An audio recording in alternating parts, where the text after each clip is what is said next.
You're in a good place now. You are listening to Perspectives with Ashley Burgess. Welcome back live to Live Your True Life Perspectives, and I'm your host, Ashley Burgess. Great to be back today. Woohoo! Today I want to talk about something that I have seen lately. I have seen with my own eyes. I've felt with my own heart, and I've thought with my own brain. I want to talk about the psychological impact of COVID-19 and what many of us are experiencing. Some of us haven't put a finger on it. Some of us have. Some of us have gotten angry with some stuff that we've had happen. And some of us just write it off as the issue with the human condition. I know that some of you might be like, why am I on this planet with half of these weenies that I can't deal with? You know, it's interesting because there's a lot of great people out there, and then eventually what we see is that, you know, our population has been full of people that believe that they know everything. We've had a population full of people that are extreme narcissists, and it seems like the more and more we're dealing with some of these issues, the more the issues are making themselves even more apparent as we're dealing with the situation with COVID. And I think that many of you will agree with me if you live in an area where there's a lot of people, or maybe you live in a high-rise condo, or you live in an area with lots of townhomes and lots of people. You've seen, or if you work at an office and you have to get there and you have multiple flights of, you have to take the elevator and you have to park in a parking garage. You have been in a situation where you have been asked, yes, get in the elevator, and you've been shunned as well. It's been a very interesting psychological dynamic. It's almost like a psychological, well, it's like a testing ground.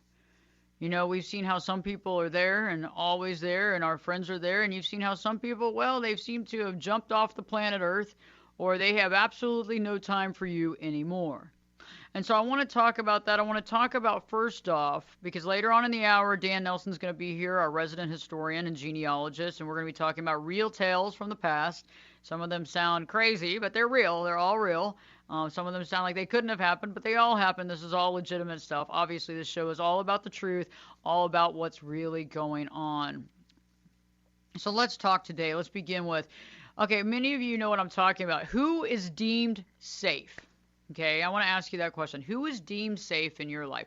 Who is deemed safe when you're looking at who am I going to hang out with, or who can I go to dinner with, or who can I have over to my house? Who are those people that you've selected in that group? And I ask you to be really honest with yourself. Are you one of those people that have determined that nobody's allowed in your house? Are you one of those people that have determined that everybody's allowed in your house? Or are you one of those people that have determined that only these particular people are okay in my house? I'm not really feeling good about those people.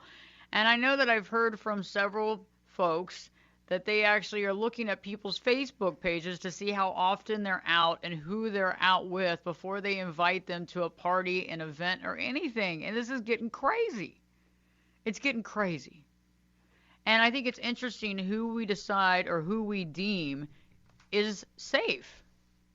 You know, I live in a building, and so I know all of my neighbors, and it's interesting how some of those neighbors have not called me or texted me since when this all started.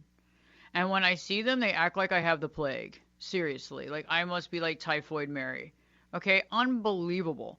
Wearing a mask, doing everything right, and then you have other people that are so happy to see you. They give you a hug, a great, oh my God, it's so good to see you. So what's that about? Why is it that some people want to give me a hug and other people won't even let me ride in the elevator with them? Very good question, and I'm sure that this is happening to all of you. That's why we're having this discussion. So I asked, the first question is, how small has your group become? How small has your group become that you hang out with? Good question, right? Who are the people? So think back in March. Think back first week and a half of March. If you can get your brain all the way back there, because I know that some of us don't even remember what we ate last night, okay? Don't even remember what you watched on TV last night. It was that good. It was riveting. Riveting, I'm sure. Can't remember who the heck it was and who was in it. But think about it. If you can wrap your brain back over to March. So let's wrap brain back over to March. Remember the people that you were hanging out with and the conversations you were having and the stuff you were doing? Are those people still in your life? That's a big question for me. Are those people still an integral part in your life? If they are, awesome. If they're not, why not? And I find that the first thing that we want to ask ourselves is, are we reaching out or are we isolating? Okay, because we can't change other people, but we can change the way that we operate. Are we isolating ourselves? Because that's a good question, because I know that when we're dealing with these changes in our society, the first thing that people do is one of two things, right? Isolate or refuse to isolate. Okay, that's just the way it is. Like, I am not going to lose my freedoms based on this, right? Or I'm not going to get this. There's no way in heck I'm going to get this. I'm going to stay home. So we have two different sides of camps, right? Just like in the beginning when we had two different sides of the mask or the not mask, right? We had these sides, which is fine. But I'm saying, I feel that many of us, it's become very easy to isolate. And that isolationism is only going to cause more pain and suffering, not only for us as individuals, but also for our society. I've realized that, one of the psychological impacts of the situation is that we've divided ourselves from other people in fear of getting sick. Like, remember we had the flu? We still have the flu, unfortunately.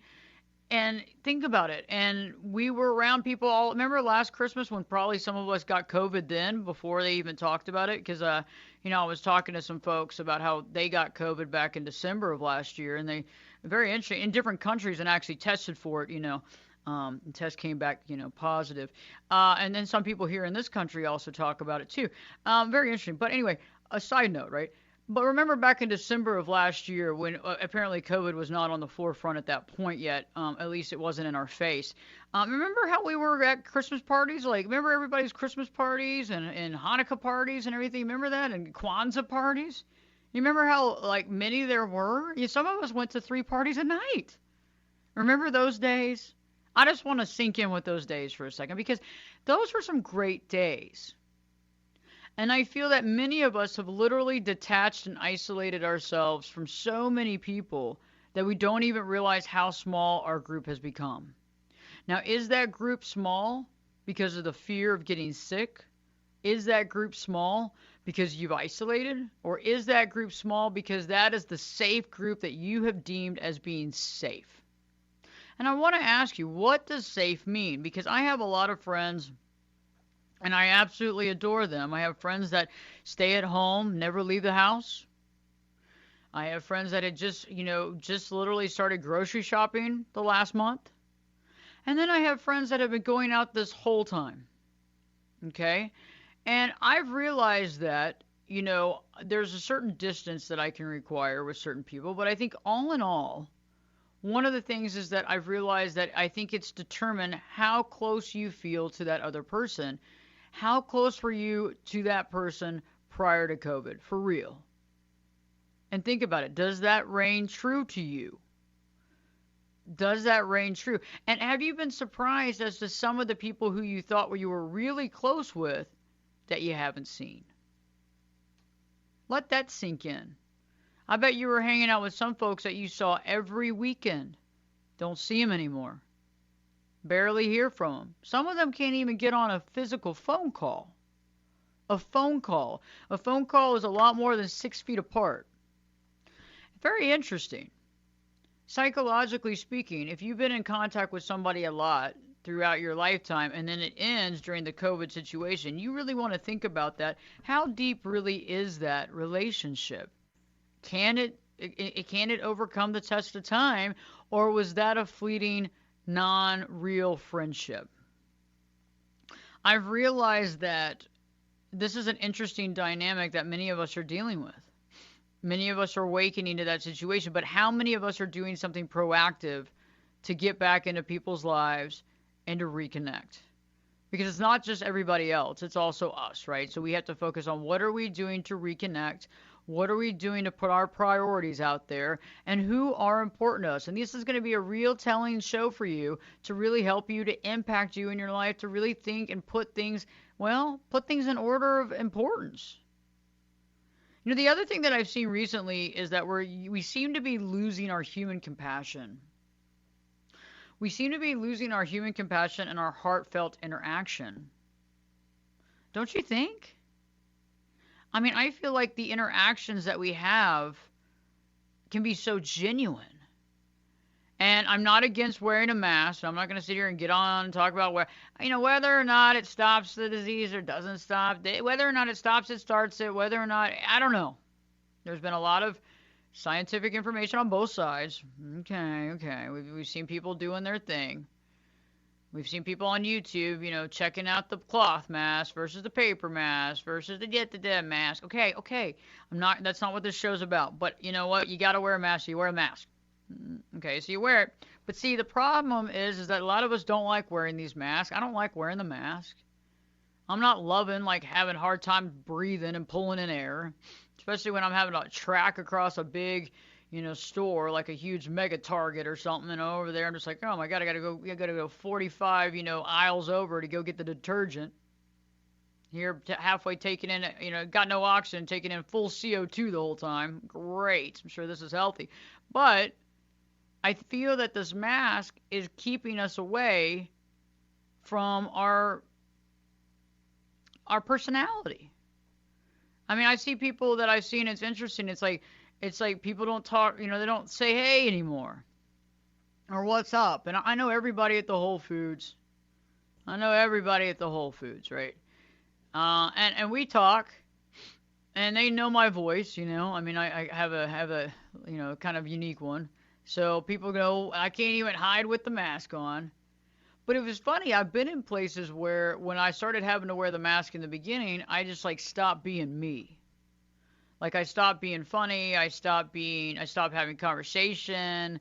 I got really quiet, and I realized, man, there's something wrong with that. If I can do that, and I'm a very outgoing person, it's probably second nature for people to not really communicate with a mask. And I find that interesting because I feel that the mask separates us from our truth. I think the mask separates us from who we are. I think the mask separates us from being the person that we are, that great energy, and putting it out there and saying hey to people. I think it's changing things. And so I don't want that mask that you're wearing to create a wall around you. I don't want that mask to create a wall around you. Just because we have to wear it and most of us don't like it, I don't like it. I feel like I'm wearing a sock over my face. I can't stand it. But you know what? I've realized that I'm me with my mask on. I'm me with it on. And then now I have to show my personality even more. I have to show the fact that even though you can't see my smile, I am smiling. And even though you might have a hard time understanding what I'm saying, I'm still going to speak it. And I've realized one thing, guys, and I bet y'all realize it too. We read lips a lot more than we thought we did. Sometimes I don't even know what the heck somebody's saying anymore. And it was funny in the very beginning of this. I'm like, oh, yeah, okay. Well, no, I'm not doing that anymore because I'm not just going to go on and go idly by blindly accepting what I think somebody said. I have to ask somebody sometimes 5, 6, 7, 8 times. So anyway, when I return, I'll be talking more about the psychological impact of our society with COVID. I'm going to be talking about this whole mask wearing and what we can do to try to overcome that, be able to be ourselves. I'm also going to talk about how we need to get involved. Don't overlook what's going on. Stand up, speak up. Live your true life perspectives with me, your host, Ashley Burgess. Will be back in. I'll be back this time in 2 shades.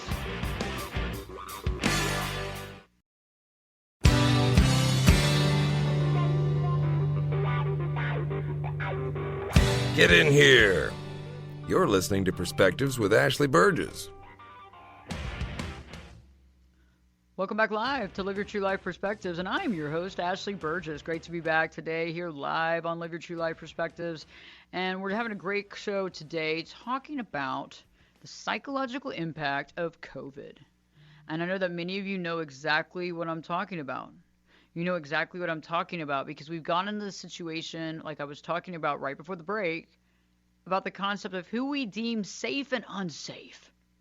The friends that we have over and the friends we don't. The friends we go to dinner with and the friends we don't. The people we get on the elevator with and the people we don't. Very interesting. Very interesting. And I find it that it's become the smaller group. And I don't even think it's psychologically understood. It's like we will hang out with people we've seen over and over again, but yet we feel scared if we hang out with somebody different. Maybe we'll get COVID. And I was also talking about losing the human compassion and the heartfelt interaction when we have this whole mask thing going on. And I'm not over here saying we're going to be anti-mask. I'm not over here saying that we're all for masks. I don't like wearing a mask. I'm sure you don't like wearing a mask. But the thing is, we're wearing these masks, okay? When we're in a public place, we're wearing these masks. But it's like the mask takes away from our personality, right? And you and I both agree if I'm wearing a scarf on my face, you don't see who I am. I mean, some of it look like people come in looking like bandits. I mean, it's like, what would happen if something really goes down and we're thinking so-and-so's wearing a mask, but that's not really it at all. But we have like this whole look, and we have to be aware of our tendency to disconnect. We wear this mask and we disconnect. It's almost like we're no longer us anymore. We don't have our personality. We're just one of the lemmings, right? We have to be aware of our tendency to not communicate and to get meek. I know a lot of you women out there are getting meek. You go to the store, like somebody gets in your way, oh, sorry.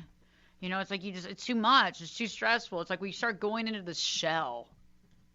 And we have to be aware that we're strong people, women and men, strong people. I'm not just saying all women get meek with their mask on, but I'm saying some of us do. You get all shy, all disconnected from society. You know, you kind of get quiet. You feel isolated. You're like, God, my life. I want you to start catching these tendencies. I want you to also catch the tendency of deciding not to communicate. We can have conversations with people. You can say hi to the folks at the store. You can say hi to people in a restaurant. You can say hi. You can speak, hey, what's going on? Wave, everything else. But you got to start showing people your emotions more. You got to start putting it out there more because people really don't know where you're coming from because they can hardly understand what you're saying because most of us, by the way, read lips more than we know. I do. And on top of that, people don't know where you're coming from. It's like being in person with somebody, but it's like a text conversation. I don't know if you're mad. I don't know if you're happy. I don't know if you're elated. I don't know if you want me to go kick my own ass. I don't know. That's the thing. What do you do?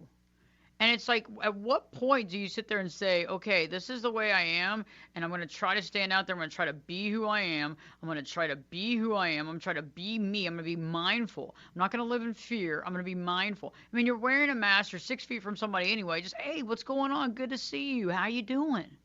Putting yourself out there, reinforcing your personality. And the next thing I want to talk about, we're going to go through the rest of the show because later on we have Dan Nelson in, but I want to talk about something that's really got to me lately, is we got to get involved.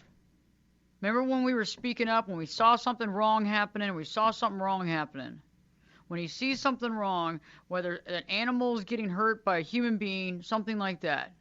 If you see something wrong where a child's being hurt by a parent, when we see something wrong going on with a spousal situation, we don't have to jump in the fight, but we need to start reaching out and speaking our truth. And if we need to call law enforcement or we need to do that, we need to do it, guys.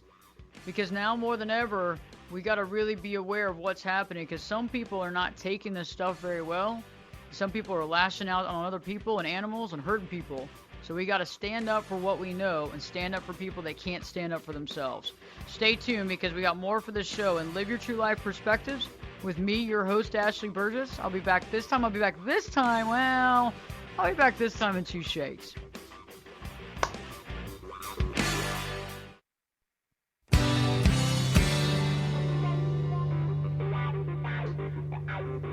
Turn it up and jump in the deep end on Perspectives. Now, here's Ashley. Welcome back live to Live Your True Life Perspectives, and I'm your host, Ashley Burgess. What a show today. We're talking about the psychological impact of COVID and how it's impacted many of our lives, and some of it we've really caught. Some of it we know, right? But some of it might be an awakening. You know, when we were talking earlier about who's safe, who do you deem safe in your circle? What about the compassion? It seems like we've lost that human touch. That mask has created this boundary between us and them.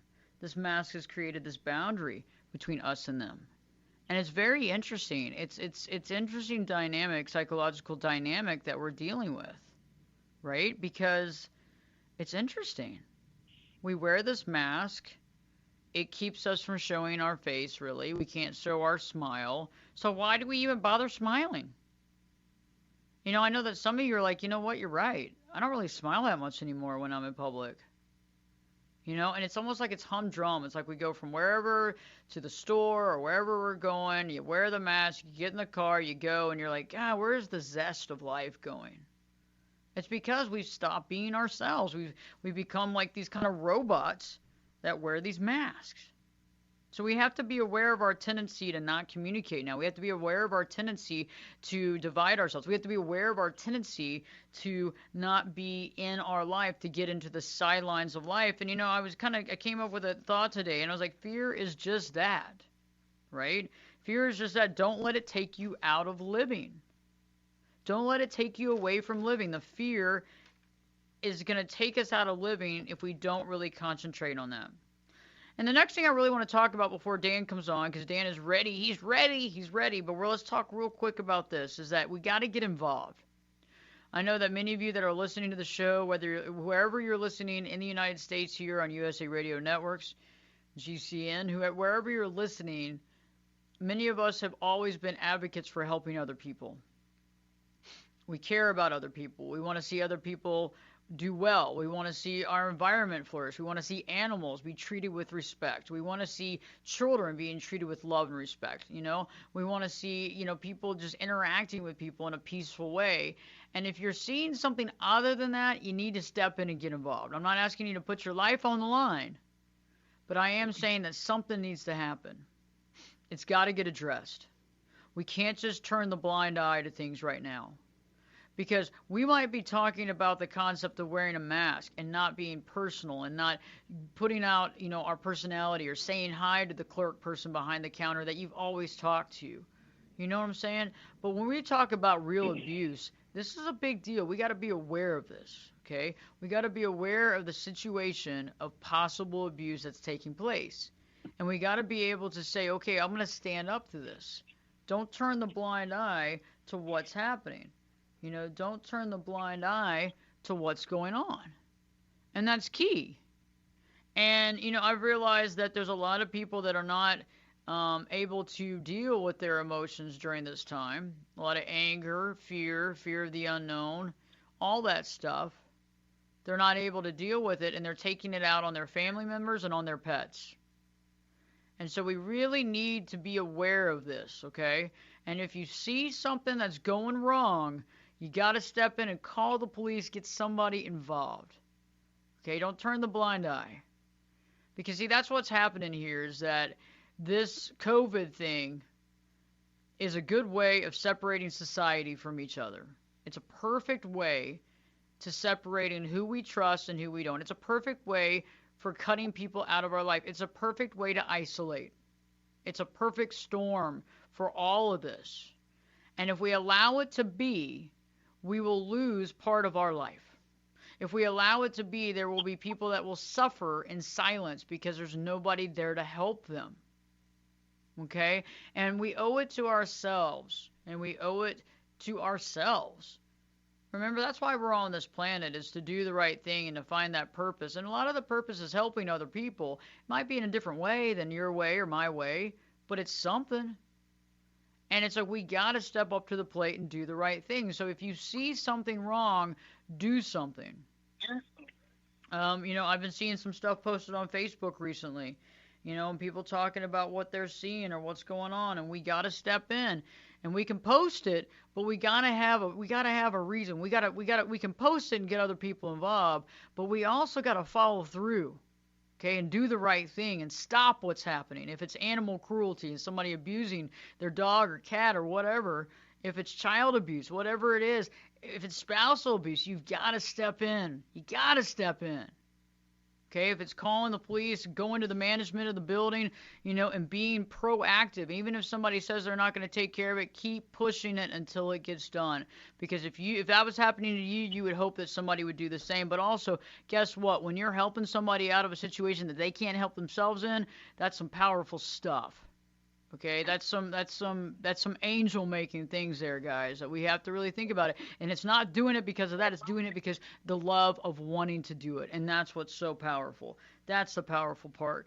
And that's what I want to really talk about. I also want to talk later on in the hour. We're going to talk about things that you can do to make changes right now. Things that you can do to make changes right now that are going to change your life and change the life of other people for a long time. And that's the key, is that let's not let this divide us. Let's allow this to bring us together. Okay, remember how we were before this all came out. Let's see if we can get back there. And I'm not against wearing masks and keeping a little bit of distance, but we still can be loving, caring, and compassionate.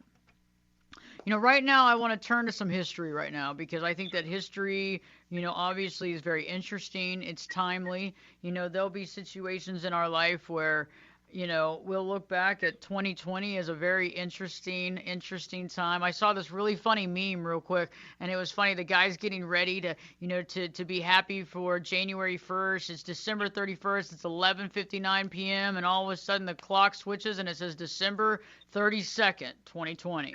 Now that's a possibility, but it's not. But we'll be able to look at this with some hopeful nostalgia and hopefully be able to look at this with kindness. Dan Nelson, our resident genealogist and historian, is here live. Dan, great to have you on the show. How are you doing? Good. Glad to be here. Glad to have you. And I'm interested in the tale, the true tale that we have today. I think this is going to be great for us, and also take our minds off some of this COVID for a second.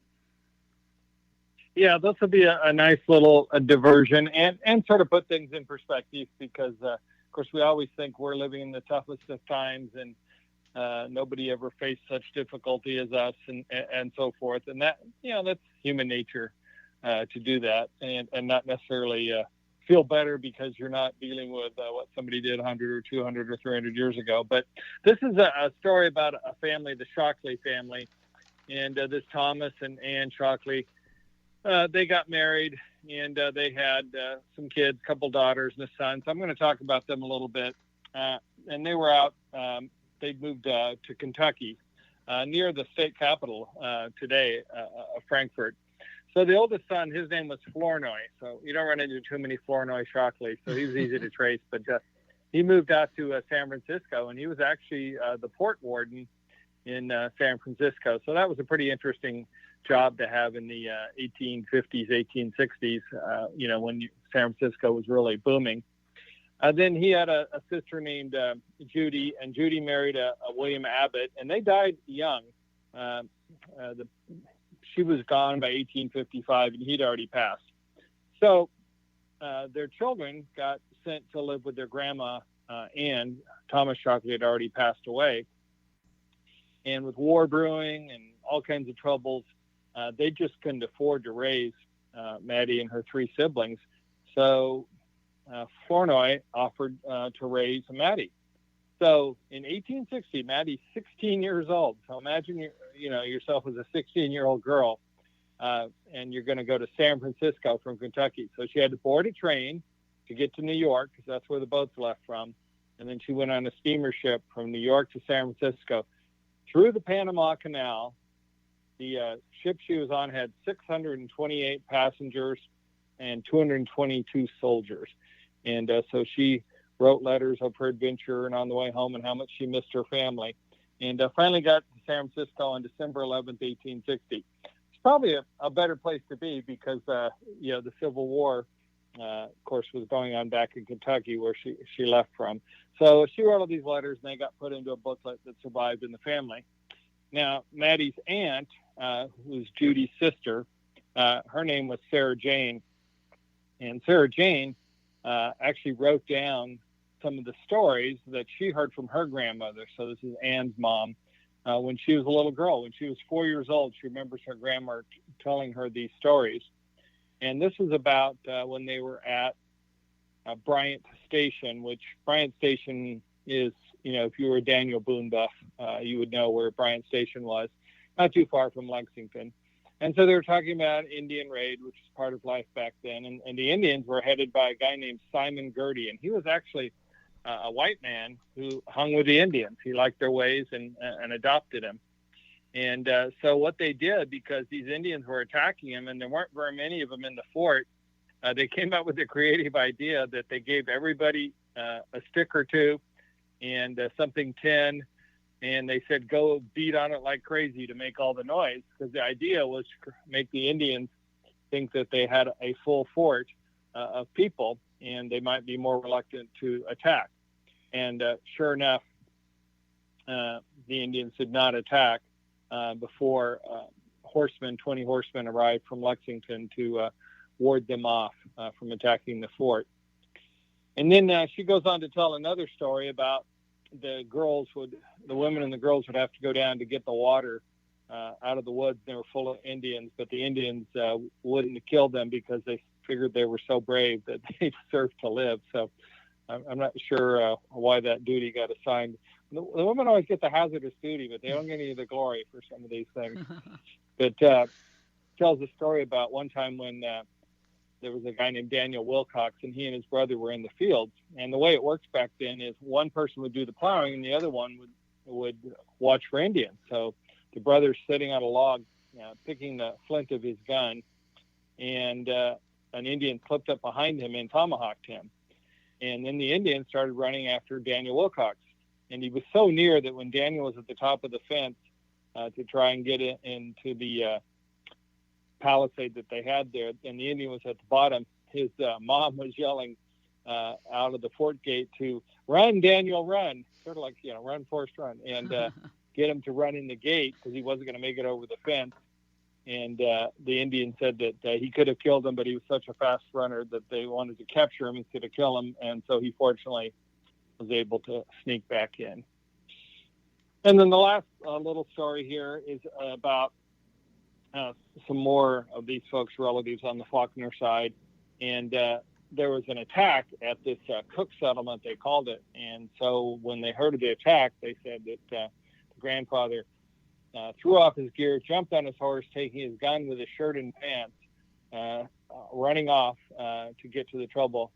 And he told the grandma to shut up the house and take the old gray mare and go to her father's, taking the child with her. And so they went to where her father's was. When they got there, the Indians had already attacked. And so one man was gone, but the other one got them in the house, but he was mortally wounded. So they got the door barred. And then so they were shooting it out with the Indians, so to speak, and they were running out of bullets. So the one girl was biting the bullets in half, and then somehow they were able to still use them. I don't know enough about old guns to figure that out, but that's the story. And the Indians set the house on fire, and then the Indians put the fire out because they realized there were hens under the house, and they wanted the hens and the eggs. So I always think about Indians stealing horses and cows, but not hens and eggs. So anyways, those are just some stories that happened in this one little Shockley family back in the day that I thought were sort of interesting, that all these things happen to one family, so I thought I'd share them on our call. Yeah, that's a lot of things happening all to one family. It is. See, everybody thinks that it's hard now because all these crazy things are happening. Lots of stories, to all of our families, but it happened back then, and you were a lot more in touch with your mortality back then in terms of the number of family members that had to face it and, what happened.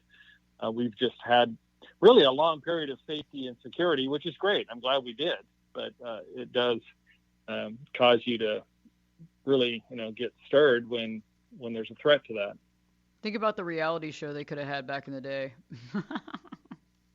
They could have had a reality show. My newsletter that came out this morning, my daughters both, grew up fans of the Real Housewives shows. And so there's one called The Real Housewives of Salt Lake City. And one of the parts of it is about a girl that married her step grandpa. It was, there's a whole story behind it. So I told them maybe I should do The Real Housewives of the Family Tree, because it was definitely not what you would call housekeeping, what some of these ladies had to endure with these pioneer families. It could be very interesting, Dan. And we'll talk about that more next week, the Real Housewives of the Pioneers. That'll be there awesome. You go. That'll be awesome. It's great. I love your stories because they're obviously real, and they also help us to reconnect with history. Thank you so much, Dan, for being on. We'll see you next week. and look forward to it. All right. And we'll be back here just a bit. We'll be back more talking more about things you can do to overcome the fear in the COVID situation. Dan will be back next week with news stories that are all real and live your true life perspectives. With me, your host, Ashley Burgess, will be back this time. I'll be back this time. I'll be back this time in 2 shakes.